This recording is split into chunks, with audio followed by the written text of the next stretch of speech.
Ishonmanglar, bu vaflidan bir sim ham chiqmaydi. Faqat blogerlardan reklama uchun pul chiqadi.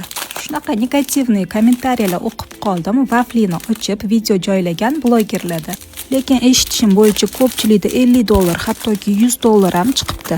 Men ham qiziqib 1, 2, 3 ta vaflini ochdim, hech narsa chiqmadi.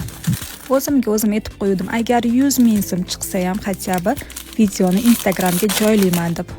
Va nihoyat 4-vaflini ochuvdim. Ichidan 5000 so'm pul qog'ozga yozilgan qanaqadir tilaklar chiqdi. 5-vaflini ham ochdim. Ichidan vafli chiroyli so'zlar yozilgan qog'oz 5000 so'm pul chiqdi. Bu yog'iga faqatgina 5000 so'mlik pul chiqsa kerak deb turdim. Qarasam 6-vaflidan $10 pul qog'ozcha chiqdi. Ketma-ket 7-8-vaflilarni ochib ko'rdim. Ichidan 5000 so'mlik pul tilaklar yozilgan qog'ozlar chiqdi. Sizlar ham bu vaflidan olib ko'rdinglarmi? Ichidan pul chiqdimi? Olib ko'rmagan bo'lsanglar, bir marta bo'lsa ham olib ko'ringlar, omadinglarni sinab ko'ringlar. Videoni oxirigacha ko'rgan bo'lsanglar, menda общий necha so'm pul chiqdi? Fikringlarni kutib qolaman.